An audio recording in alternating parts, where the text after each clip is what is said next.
The explosions lit up the dark sky like deadly fireworks. Commander Rixtal pressed his face against the cold metal of the observation deck, watching his ships die one by one. Each flash of light meant hundreds of his soldiers were gone forever. The Vorthak Empire had been hunting them across the galaxy for 3 long years, and now they had finally cornered the last of the coalition forces on this remote planet. "Sir, we've lost another cruiser," his communications officer whispered, her voice shaking. The young Altarian's blue skin had turned pale with fear. The Nexus dawn just went dark. No survivors. Rixtal closed his 4 eyes and tried to think. How had it come to this? The Galactic Coalition was supposed to be the strongest military force in known space. They had the Mentari with their mind-reading abilities that could predict enemy moves before they happened. The Nexari had built weapons that could bend space and time itself. The Karathi were bred for war, their bodies like living tanks that could survive in any environment. But none of it mattered against the Vorthak. These creatures were different from anything the galaxy had ever seen. Their ships looked like giant insects made of black metal, constantly changing and adapting. Every time the Coalition found a weakness, the Vorthak would somehow fix it within hours. It was like fighting an enemy that learned from every mistake and never made the same error. "Twice. Commander, they're moving in for the final attack," his tactical officer reported. The holographic display showed dozens of Vorthak bioships surrounding their position, like wolves circling wounded prey. "Estimated time until they reach our shields. 23 minutes. 23 minutes. That's all the time left for the greatest alliance in galactic history." Rixtal looked around his command center. These weren't just soldiers, they were his friends. Officer Talvana had 3 children waiting for her on Altaria Prime. Young Karathi warrior Groktar had just gotten married before the war started. They had all believed they were fighting for something bigger than themselves, for peace and civilization across the stars. Now, they were just waiting to die. "Sir," the communications officer called out again, her voice suddenly excited. "I'm picking up a transmission from the outer rim. It's coming from one of the quarantined sectors." "Quarantined sectors?" Rixtal turned around. "Those systems barely have space travel. What could they possibly want?" "They're offering military assistance, sir. The signal is coming from a system called Sol. 3rd planet from their star." Rixtal almost laughed. "Military assistance from a quarantined world?" The species in those sectors were still using chemical propulsion to move through space. They probably fought with metal projectiles fired by controlled explosions. It was like offering to help fight a plasma cannon with a wooden stick. But then, another explosion shook the base and the lights flickered. The Vorthak were getting closer. "What do we know about this Sol system?" he asked, grasping at any hope, no matter how thin. His science officer pulled up the data on the main screen. "System designation, Sol. 3rd planet called Earth. The dominant species calls themselves humans. They achieved faster-than-light travel only 50 Earth years ago. Their technology is extremely primitive by our standards. They still use kinetic weapons and chemical explosives." "Chemical explosives?" Talvana made a disgusted face. "How barbaric." "Their military structure is unusual," the science officer continued. "Unlike most civilized species, they maintain separate military organizations that regularly train to fight each other. They call it war games and joint exercises. They practice fighting their own kind." Groktar looked confused. "What kind of species does that?" Rixtal studied the data. Earth's military history was shocking. These humans had fought massive wars involving millions of soldiers. They had developed thousands of different ways to kill each other efficiently. Unlike every other civilized species that had learned to resolve conflicts through diplomacy and technology, humans seemed to treat warfare as both an art and a science. Another massive explosion rocked the base. Emergency. Lights bathed everything in red. The Vorthak were now 15 minutes away. "Commander, we have no other options," Talvana said quietly. "Our allies are scattered across the galaxy. The nearest coalition fleet is 6 days away. We won't last 6 hours." Rixtal looked at the primitive transmission from Earth. These humans couldn't possibly understand what they were facing. The Vorthak had destroyed civilizations that had been spacefaring for thousands of years. What could a species that still used metal bullets possibly do against bioadaptive ships that evolved during battle. But as he watched another coalition cruiser explode in the distance, Rixtal realized they had nothing left to lose. Every conventional strategy had failed. Every advanced weapon had proven useless. Maybe, just maybe, it was time to try something unconventional. "Send the reply," he ordered. "Tell them we accept their assistance, and transmit our coordinates." As the message went out across space toward the primitive blue world called Earth, Rixtal wondered if he had just made the biggest mistake of his career, or if desperation had finally led him to salvation. The alarm bells were ringing throughout the orbital defense station when Major Kim Day rushed into the emergency briefing room. Officers from every branch of Earth's military were already seated around the holographic table, their faces showing a mix of confusion and excitement. This wasn't a drill. For the first time in human history, aliens had contacted Earth asking for help. "Gentlemen, ladies," General Park Hyun's voice cut through the chatter, "3 days ago, we received this transmission." The hologram flickered to life, showing star maps that stretched across impossible distances. "The Galactic Coalition is at war with something called the Vorthak Empire. They're losing badly and they want our help." Captain Lee Min leaned forward in his chair. He'd spent 15 years in special operations, fighting in conflicts most people never heard about. "Sir, with respect, what exactly can we do that an advanced alien civilization can't? They've got technology we can only dream about." "That's exactly what I thought," General Park replied, manipulating the hologram to show battle footage. "But look at this." The images were shocking. Massive space, battles with ships the size of cities, weapons that bent light itself, and creatures with abilities that seemed like magic. But what struck Major Kim Day wasn't the advanced technology, it was how they fought. "They're announcing their attacks," he said, watching alien ships broadcast their intentions before engaging. "They're giving warnings, following formations, fighting like it's some kind of formal dance." "Exactly," General Park nodded. "According to their data, every species in their alliance fights with what they call civilized warfare. They have rules, protocols, honor codes. They don't attack at night because it's considered unfair. They don't use deception because it's dishonorable." Captain Cho Yeon, who had led covert operations in 3 different continents, shook her head in disbelief. "They're fighting a war. Like it's a sporting event. No wonder they're losing." The general brought up more tactical data. "The Vorthak Empire has been expanding for decades. They adapt to every strategy, counter every weapon. But here's the interesting part. Every civilization they've conquered fought the same way, honorably, predictably." Lieutenant Park Jun studied the enemy ship designs. "So they've never faced an opponent that fights dirty?" "Never," General Park confirmed. "And according to our analysis, if the Vorthak maintain their current expansion rate, they'll reach Earth in 18 months. The room fell silent. Major Kim Day had seen enough wars to know that 18 months wasn't much time to prepare for an enemy that had conquered half the galaxy.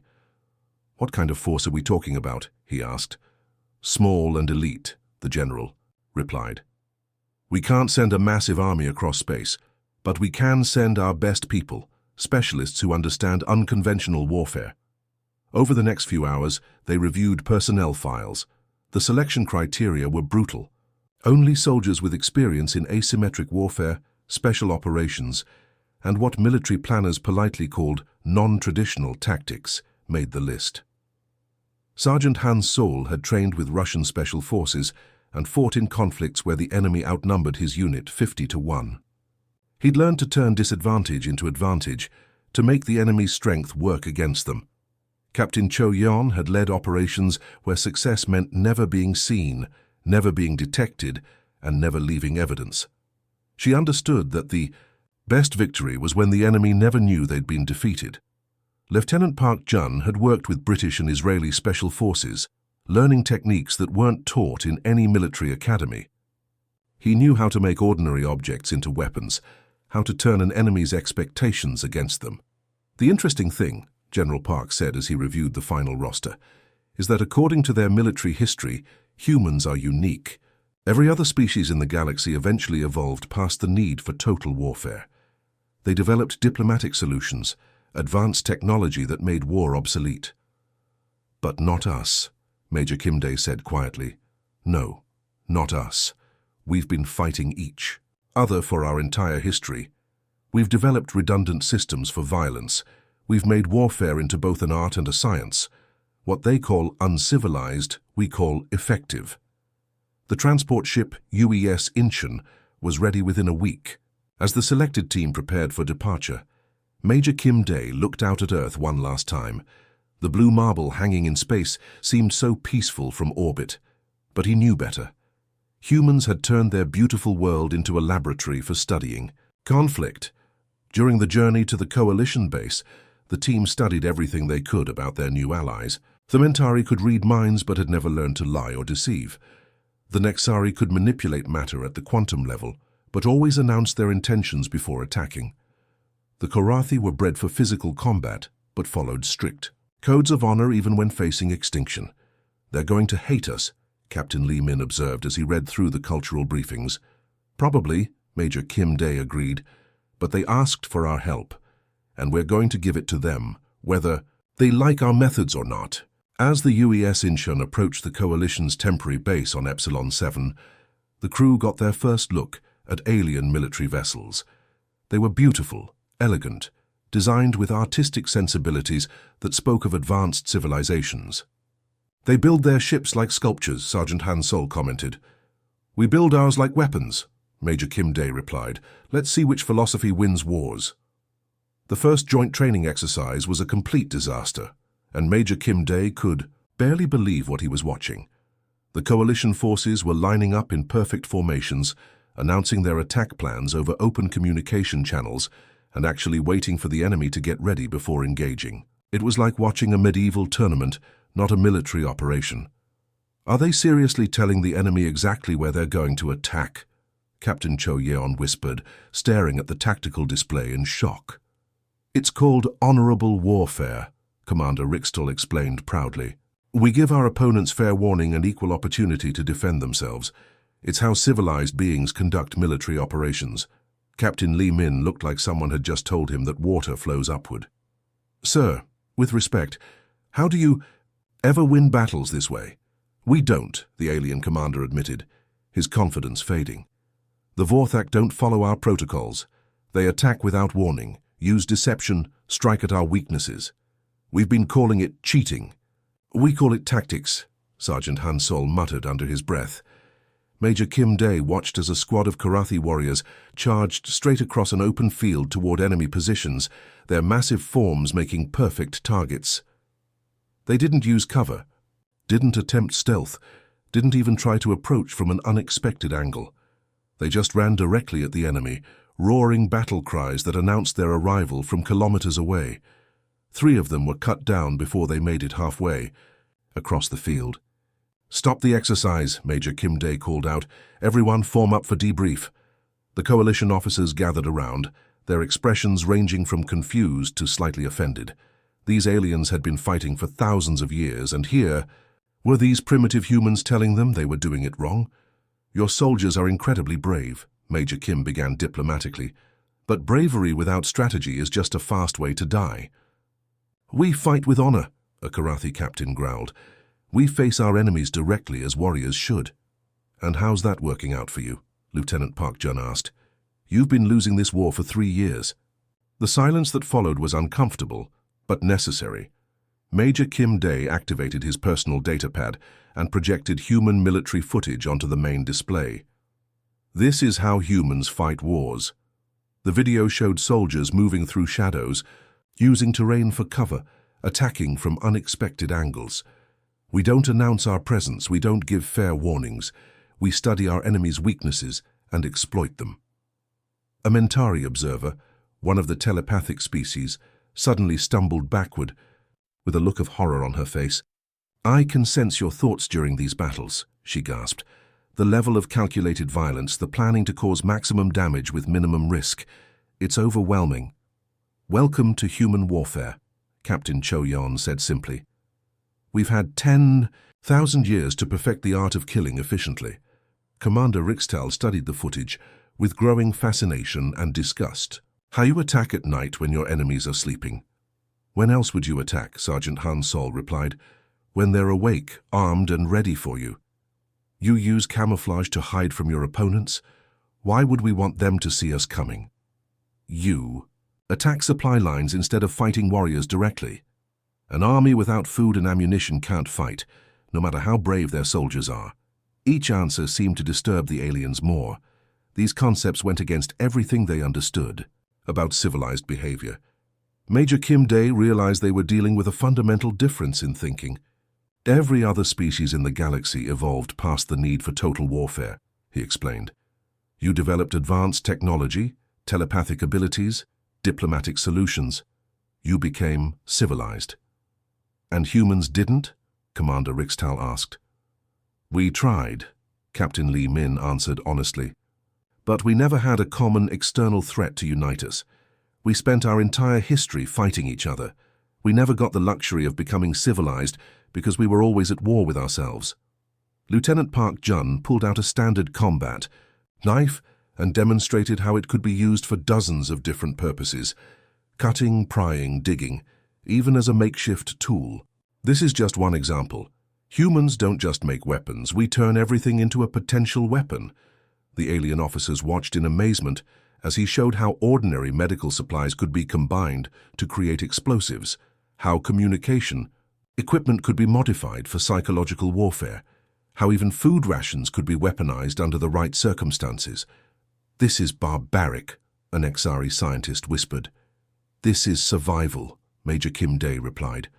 And right now, survival is what you need to learn. The training began immediately, but it wasn't easy. The coalition forces struggled with concepts that went against millions of years of evolutionary development. Teaching a Karathi warrior to use stealth was like teaching a lion to hide in tall grass. Getting Mentari telepaths to lie or deceive caused them physical pain. The honor-bound Nexari had to overcome psychological barriers just to attack without formal declaration.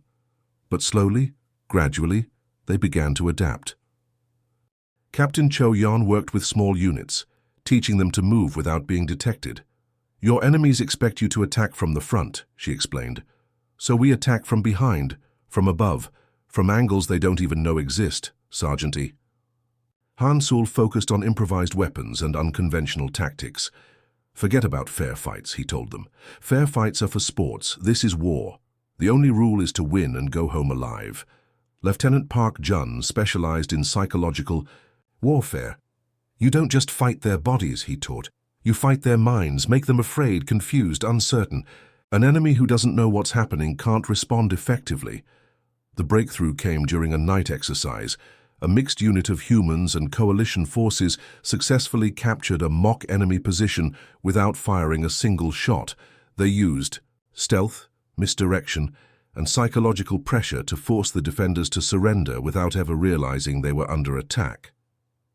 As Commander Rixtal watched the after-action report, he finally understood what they were dealing with.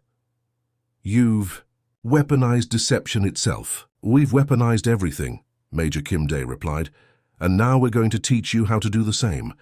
The Vorthok attack began exactly as their intelligence predicted. Massive bioships moved in perfect formation across the starfield, their dark hulls gleaming like the shells of giant insects. For 3 years, this same strategy had worked flawlessly against every coalition force they encountered. The aliens would line up, announce their battle plans, and engage in what they called civilized warfare. But this time, something was different. Sepho, first sign of trouble came when Vorthak supply convoys started disappearing. Not destroyed in glorious battle, but simply vanishing without a trace. One moment they were there on sensors, the next moment they were gone. No distress signals, no debris fields, no explanation. Where are our reinforcements? The Vorthak field, Commander demanded, his insectoid voice clicking with irritation. The third supply fleet should have arrived hours ago. His communications officer, a smaller version of the same species, worked frantically at his bio console. Sir, we lost contact with Supply Fleet Gamma at 0300 hours. No response to any communications. And Supply Fleet Beta. Also missing, sir. Last transmission was a routine status report, then nothing. The field commander's multiple eyes twitched with confusion. In 3 years of conquest, supply lines had never been a problem. The coalition forces always attacked military targets directly, never bothering with support vessels. What they didn't know was that Captain Cho Yeon and her mixed human-alien team had spent the past week studying Vorthak logistics. While the enemy expected frontal assaults on their warships, the humans had identified something much more valuable: the fuel tankers, ammunition haulers, and food transports that kept the invasion fleet operational. Supply Fleet Gamma eliminated. She reported through encrypted communications. No survivors, no witnesses. They never saw us coming. The human approach was methodical and terrifying. Instead of announcing their presence and fighting honorably, they struck from shadows using modified coalition stealth technology. Small teams would disable escort ships first, then systematically destroy supply vessels using improvised explosives that Lieutenant Park Jun had taught them to build from medical supplies and maintenance equipment. But the real psychological warfare was just beginning. Vorthak communication arrays across the sector started experiencing strange malfunctions. Routine transmissions would be interrupted by eerie sounds, recordings of human voices speaking in languages the aliens couldn't understand, mixed with unsettling audio that seemed designed to create fear and confusion. "What is that noise?" The Vorthak communications technician asked, removing his bio-headset with visible distress. "Unknown, sir. The transmissions appear to be coming from inside our own network." What they didn't realize was that Sergeant Han Sol had infiltrated their communication grid during a routine maintenance cycle. Instead of destroying the equipment, he had planted devices that would randomly broadcast psychological warfare recordings, a technique human militaries had perfected during Earth's various conflicts. The effect on Vorthak morale was immediate and devastating. These creatures had conquered dozens of worlds through overwhelming force and predictable tactics. They had never faced an enemy that attacked their minds as well as their bodies. But the coalition forces were about to witness something that would change their understanding of warfare forever. "Human teams are moving into position," Major Kim Dae reported from his concealed command post. "All units maintain radio silence until the signal." The Vorthak flagship, a massive biocruiser the size of a small city, hung in space like a predatory whale. Its commander, an ancient creature with scars from 100 battles, was confident that superior firepower would carry the day as it always had. He was about to learn why humans had survived 10,000 years of constant warfare. Captain.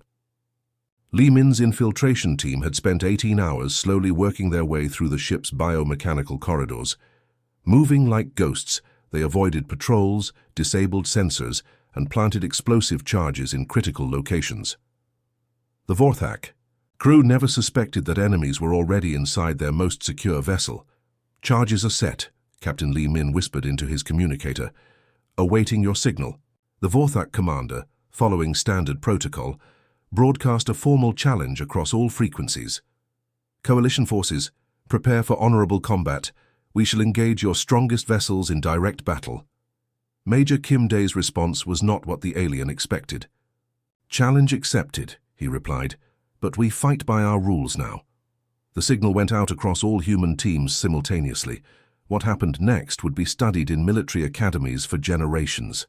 Instead of the expected fleet engagement, the Vorthak flagship suddenly began experiencing catastrophic system failures. Power grids shut down in sequence, life support fluctuated, weapon systems went offline. Emergency lights bathed the massive ship in red warning signals. "What is happening?" the Vorthak commander roared, his confidence evaporating. "Sir, we're detecting multiple hull breaches, but no external weapons fire. It's like the ship is destroying itself from the inside." Captain Li Min's team had done their work perfectly.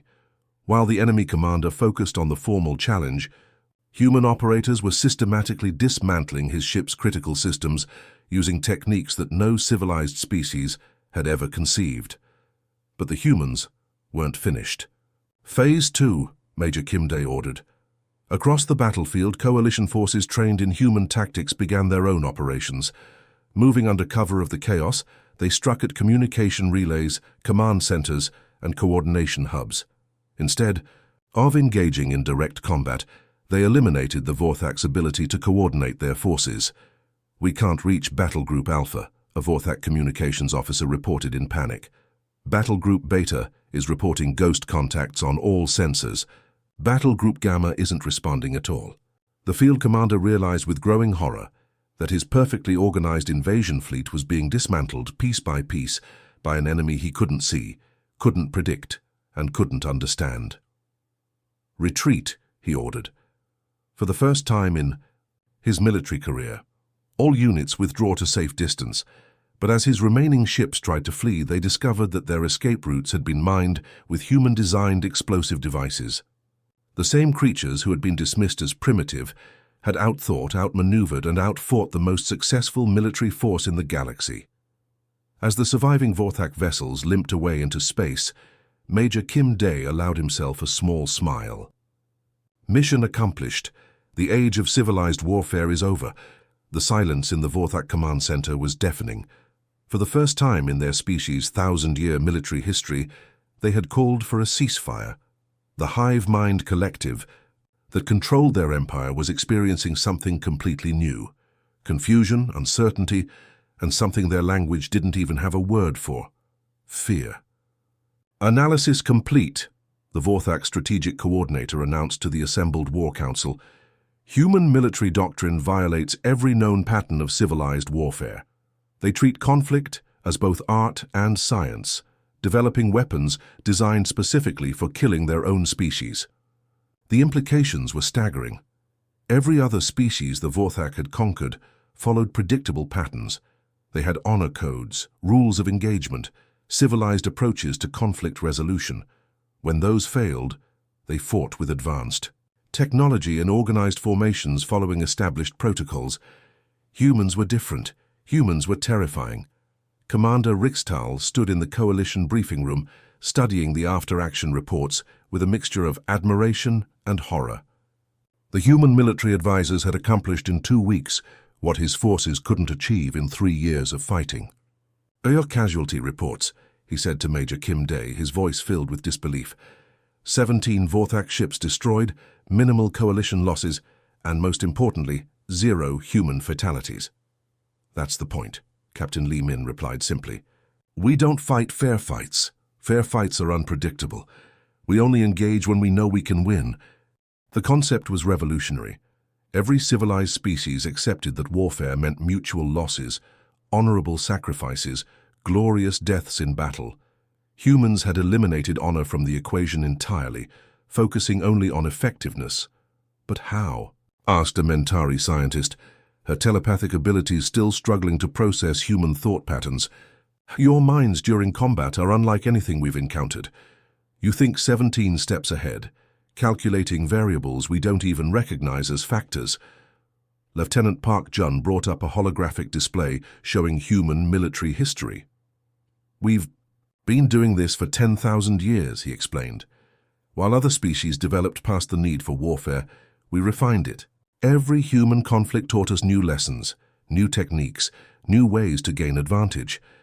The display showed battles from Earth's history, conflicts that had involved millions of soldiers, wars that had lasted decades, technological innovations, driven by the need to kill more efficiently than the enemy. You weaponized evolution itself, Commander Rixtal realized. Every generation of humans became better at warfare than the last. Not by choice, Major Kim Day clarified. By necessity. On Earth, the peaceful civilizations were conquered by the warlike ones. The species that survived were the ones that got really, really good at violence. The coalition military leadership was already adapting to this new reality.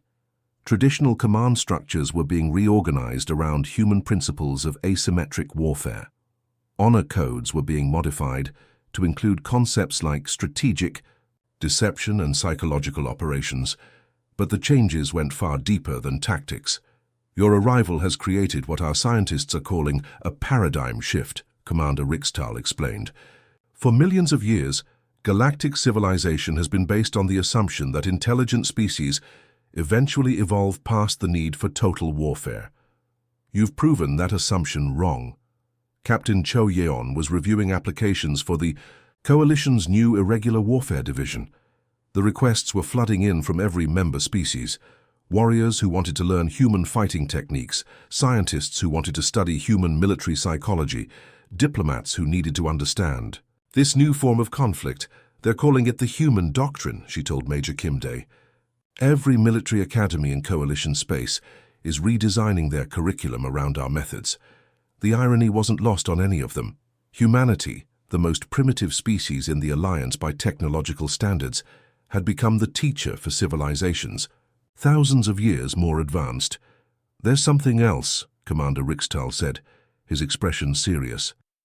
Intelligence reports indicate that other hostile entities across the galaxy are studying the Vorthak defeat. They're adapting their strategies, assuming they'll face traditional coalition forces. Let them adapt, Sergeant Hansol replied with a grin. By the time they figure out what hit them, we'll have developed 3 new ways to surprise them. The training manuals were already spreading across coalition space. Documents with titles like Asymmetric Warfare Principles, Psychological Operations for Civilized Species, and Converting Civilian Infrastructure to Military Advantage were being translated into hundreds of languages. But perhaps the most significant change was philosophical. Before humans arrived, we fought to prove our superiority, a Korathi general explained during a strategy session. We wanted to demonstrate our honor, our courage, our technological advancement. Humans fight for a different reason entirely. We fight to go home, Major Kim Dae said simply. Everything else is just details. As the UES Incheon prepared for its return journey to Earth, Major Kim Dae looked out at the alien ships around them. Coalition vessels were already being retrofitted with human-designed stealth systems and modular weapon platforms. The elegant, artistic designs were being modified for efficiency rather than beauty. You've changed them, Captain Lee Min observed. They changed us too, Major Kim Dae replied. We came here thinking we were just military advisors. Turns out we were cultural ambassadors for a way of thinking the galaxy had never seen. The final transmission went out across coalition networks, broadcast to every member species and every potential enemy. Advisory to all entities with hostile intentions toward the Galactic Coalition. The strategic paradigm has permanently shifted. Coalition forces now operate under human military doctrine. We do not announce our intentions. We do not provide fair warning. We do not engage in honorable combat. We identify weaknesses and exploit them with maximum efficiency and minimum risk. To our forces, we fight to win, not to prove anything. Adaptation is recommended. Underestimating the effectiveness of these methods has proven to be a fatal error in judgment. As Earth grew larger in the view screen, Major Kim Dae reflected on what they had accomplished. They hadn't just won a battle or even a war. They had introduced an entirely new concept of survival to a galaxy that thought it had evolved past such primitive concerns. The age of civilized warfare was over. The age of human warfare had begun. And for the first time in galactic history, the good guys had learned to fight dirty. The galaxy would never be the same.